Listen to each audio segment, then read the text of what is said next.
Good morning, students. Myself Manoj Chotia from Raghunath विद्यालय रतनगढ़। सबसे पहले आज हम बात करते हैं अपनी क्लास में जो अपना सिलेबस डिडक्ट हुआ है उसके बारे में। तो आप लोगों को मैं क्लियरली बता दूं कि अपने 14 जो पार्ट हैं वो सिलेबस से संपूर्णतः हट गए हैं। इनमें से आप लोग देखिए, पहला अध्याय है आवर्त बीजी पादपों में जनन, दूसरा है पादप जल संबंध 5वां पार्ट, फिर 12वां पार्ट नाइट्रोजन उपापचय तथा नाइट्रोजन चक्र, उसके बाद में 14वां अध्याय जैव प्रौद्योगिकी सामान्य परिचय। ये इतने 3 पार्ट, तो 4 पार्ट जो अपन ने पढ़ लिए वो अपने हट गए हैं, ठीक है। उसके बाद में 17वां पार्ट है आर्थिक वनस्पति विज्ञान एवं मानव कल्याण। उसके बाद में 19वां अध्याय प्रतिपालनीय कृषि। उसके बाद में 21वां अध्याय मानव का अध्यावरणीय तंत्र, जो त्वचा वाला अध्याय है वो भी हट गया है। मानव का तंत्रिका तंत्र 26वां अध्याय वो भी हट गया है। 27वां मानव के संवेदी अंग, उसको भी हटा दिया गया है। उसके बाद में 30वां अध्याय मानव में गति एवं चलन, इसको भी हटा दिया है। फिर 37वां अध्याय उत्परिवर्तन, 38वां मानव जनसंख्या, 41वां प्राणियों का घरेलूकरण और 42वां जैव चिकित्सा तकनीकें। तो इनको तो आप क्रॉस लगा दीजिए, ये अध्याय तो अपने को पढ़ना ही नहीं है, ठीक है। ये 14 अध्याय हट गए। तो इसके पश्चात अपने कुल अध्याय थे 42 में से 14 हट गए, तो कुल अध्याय बचे हैं 28। और इन 28 अध्यायों में से भी कुछ टॉपिक डिडक्ट किए गए हैं, कुछ टॉपिक हटाए गए हैं, तो उनको भी हम नहीं पढ़ेंगे, ठीक है, ताकि हमें ज्यादा से ज्यादा नंबर प्राप्त हो सके। जितना कम सिलेबस होगा, क्योंकि आप लोग जानते हो वैसे ही हमारे 56 अंक का पेपर है और 42 पार्ट थे, तो अब पार्ट बचे अपने 28। उसके बाद में जो अपना टॉपिक चल रहा था, जो अपन क्लास में पढ़ रहे थे, 16वां अध्याय पादप उत्तक संवर्धन। तो पादप उत्तक संवर्धन के अंतर्गत भी मैं आपको बता दूं कि जो 2 टॉपिक हटे हैं इस पार्ट में से वो कौन कौन से हैं। एक तो संवर्धन माध्यम जो अपन ने पढ़ लिया था, और एक है पादप उत्तक संवर्धन के अनुप्रयोग एवं उसके जो सारणी है, यानी ये टॉपिक दोनों अपन ने पढ़ लिए थे। पादप उत्तक संवर्धन के अनुप्रयोग और इसकी जो सारणी दी हुई है, ये दोनों टॉपिक भी आप हटा देंगे। पादप उत्तक संवर्धन के अनुप्रयोगों में हमने पढ़ा था सूक्ष्म प्रवर्धन, विषाणु मुक्त पादप पुनर्जनन, कृत्रिम या संपुटीकृत बीज उत्पादन, भ्रूण बचाव, पूजनीय अगुणितों का उत्पादन और त्रिगुणितों का उत्पादन। तो ये अपन ने पढ़ लिया था। ये दोनों टॉपिक संवर्धन माध्यम और पादप उत्तक संवर्धन की जो अनुप्रयोग है या उपलब्धियां हैं वो भी हटा दी गई हैं, ठीक है। उसके बाद में अपन पढ़ रहे थे पादपों में जीन स्थानांतरण की विधियां। तो 2 प्रकार की जीन स्थानांतरण की विधियां आपको बताई थी। एक अप्रत्यक्ष, यानी किसी वाहक के द्वारा, यानी किसी मध्यस्थ के द्वारा जो जीन स्थानांतरण होता है। तो इसमें अपन ने 3 तकनीकें पढ़ी थी, इनप्लांटा तकनीक और वाहक मध्यस्थ जीन स्थानांतरण, और इसके अलावा जीवाणु से प्राप्त वाहक, और दूसरा विषाणु निर्देशित जीन स्थानांतरण। आज का अपना टॉपिक रहेगा जीन स्थानांतरण की प्रत्यक्ष विधियां। देखिए, जीन स्थानांतरण की प्रत्यक्ष विधियां। जीन स्थानांतरण की प्रत्यक्ष विधियों को हमने 2 भागों में विभाजित किया था। एक रासायनिक विधि थी और एक भौतिक विधि थी, ठीक है। रासायनिक विधि और भौतिक विधि। भौतिक विधि के अंतर्गत जीनगन विद्युत छिद्रण लिपोसोम की मध्यस्थता द्वारा, या इसको लिपोफेक्शन भी कहते हैं, 1 नंबर का प्रश्न पूछा जा सकता है, और सूक्ष्म इंजेक्शन, एक स्थूल इंजेक्शन भी होता है। सबसे पहले अपन बात करते हैं रासायनिक विधि। देखिए क्या होता है रासायनिक विधि के अंतर्गत, विभिन्न प्रकार के केमिकल की सहायता से, ठीक है, विभिन्न प्रकार के केमिकल की सहायता से जीन का स्थानांतरण किया जाता है। जैसे कुछ रसायन जिनका नाम मैंने बोर्ड पे लिखा हुआ है, यहाँ पे 1-1 नंबर के 2 प्रश्न भी बनते हैं कि पीईजी का पूरा नाम लिखिए, पॉली इथाइलिन ग्लाइकोल। पीईजी का पूरा नाम क्या है? Poly ethylene glycol. डीईएई का पूरा नाम क्या है? Liposomes di ethyl amino ethyl, ठीक है। ये रसायनों के नाम है।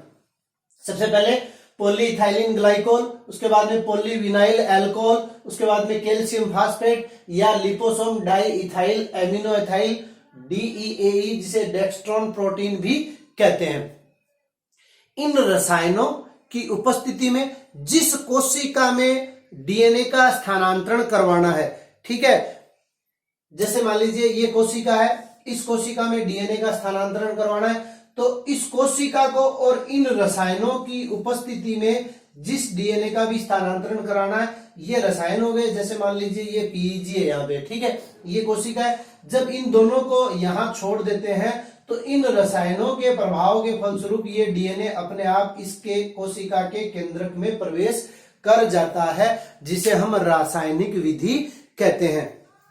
क्या होता है कि इन रसायनों की उपस्थिति से इनका जीव द्रव्य जो है वो इस डीएनए को, जो बाह्य डीएनए है, इसको ग्रहण करने योग्य ये कोशिका बन जाती है। और ये इन रसायनों की उपस्थिति में डीएनए जो है वो क्या करता है, कोशिका में प्रवेश करता है और कोशिका से केंद्रक में प्रवेश करके और जो कोशिका का मुख्य डीएनए है उसके साथ समाकलित हो जाता है।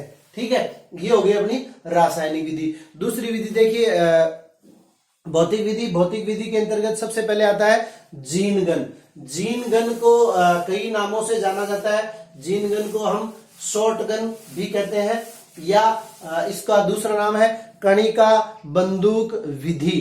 ठीक है, क्या है, कणिका बंदूक विधि, या दूसरा नाम है इसका माइक्रो प्रोजेक्टाइल। जीनगन कह दो, माइक्रो प्रोजेक्टाइल कह दो, कणिका बंदूक विधि कह दो। ठीक है, ये कई नाम, या शॉटगन कह दो, ये कई नाम इस विधि के हैं। तो इसके अंतर्गत क्या करते हैं, सबसे पहले डीएनए जिसको प्रवेश करवाना है, मान लीजिए ये डीएनए है, इसको हम स्वर्ण या टंगस्टन से आवृत कर लेते हैं।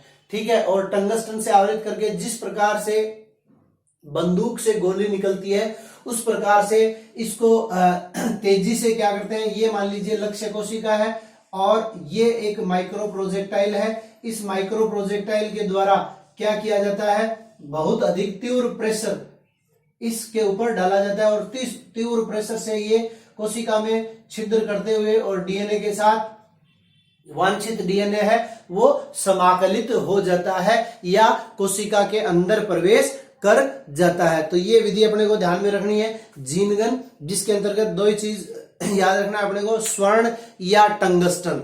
स्वर्ण या टंगस्टन से वांछित डीएनए को आवृत करके उच्च वेग से कोशिका के अंदर इसको प्रवेश करवाया जाता है। और इस विधि का उपयोग अब तक सोयाबीन, गेहूं, धान, मक्का, तंबाकू आदि पादपों में किया जा चुका है। दूसरी विधि अपनी विद्युत छिद्रण। विद्युत छिद्रण के अंतर्गत क्या करते हैं कि किसी भी कोशिका के अंदर हाई वोल्टेज प्रदान किया जाता है, उच्च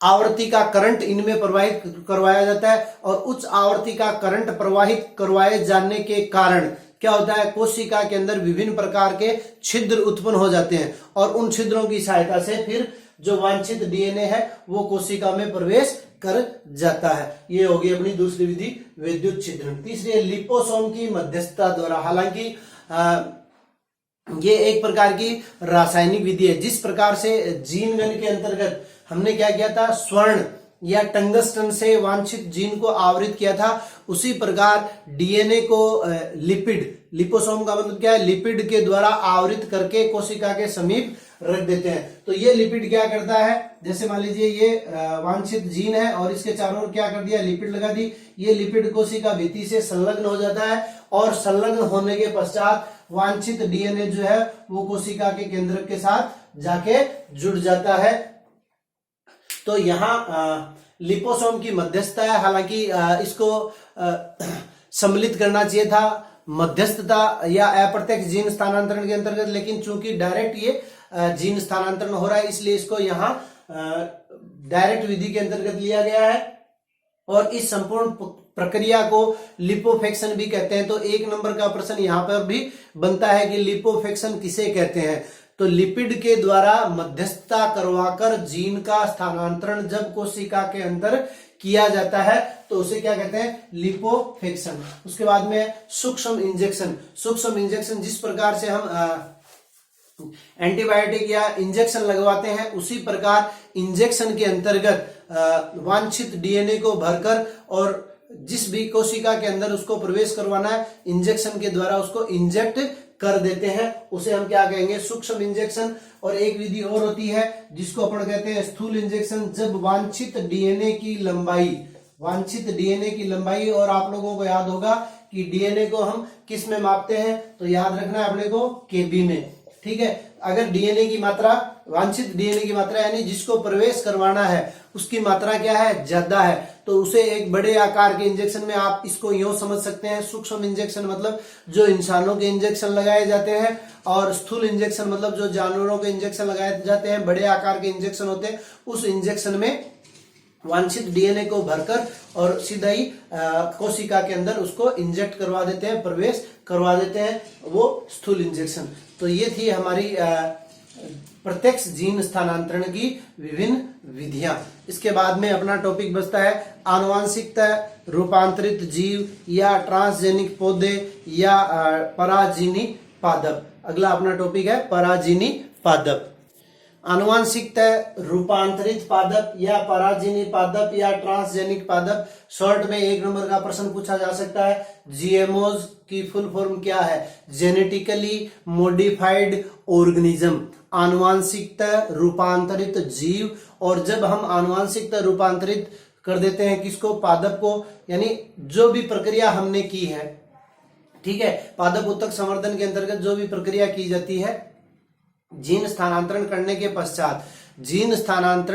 के पश्चात क्या होता है, आप लोगों को पता है कि किसी भी जीव की आनुवांशिक संरचना में परिवर्तन आ जाता है। जब किसी 2 जातियों के डीएनए को जोड़कर एक जाति में सम्मिलित कर दिया जाता है, तो इस प्रकार के पादप को हम क्या कहते हैं, पराजीनी पादप। जिस प्रकार से आप लोगों को याद है हमने क्या किया था, पुनर्योगज डीएनए का निर्माण किया था। ये पुनर्योगज डीएनए, इसके अंतर्गत ये क्या किया, वांछित जीन को जोड़ दिया। अब इस वांछित जीन को जब हम पुनः बैक्टीरियल कोशिका में प्रवेश करवा देते हैं, इस पुनर्योगज डीएनए को या आरडीएनए को, तो अब इस बैक्टीरियल कोशिका के अंतर्गत क्या हो गया, एक तो इसका स्वयं का डीएनए था और दूसरा ये जो वांछित डीएनए है किसी दूसरी जाति का डीएनए जो इसके अंतर्गत प्रवेश करवाया गया है। तो 2 जातियों का डीएनए इस बैक्टीरियल कोशिका में हो गया। तो अब इस बैक्टीरियल कोशिका को क्या कहेंगे, आनुवांशिकता रूपांतरित बैक्टीरिया, ठीक है। जब पादप के अंतर्गत इस प्रकार का काम कर देते हैं, जैसा कि हमने देखा है बीटी कपास, बीटी बैंगन, इनके अंतर्गत बेसिलस थुरेंजिनेसिस, बीटी का मतलब क्या है, बेसिलस थुरेंजिनेसिस। तो बेसिलस थुरेंजिनेसिस जीवाणु का जीन जब कपास या बैंगन के पौधे में स्थानांतरित कर दिया जाता है, तो उस पादप की जो मूल जीनी संरचना है उसमें क्या आ गया, बदलाव आ गया। उसमें बैक्टीरियल कोशिका का डीएनए भी है और स्वयं का डीएनए भी है। तो इस प्रकार के जीवों को हम क्या कहेंगे, पराजीनी पादप या ट्रांसजेनिक पादप या आनुवांशिकता रूपांतरित पादप। आज के लिए इतना ही, धन्यवाद।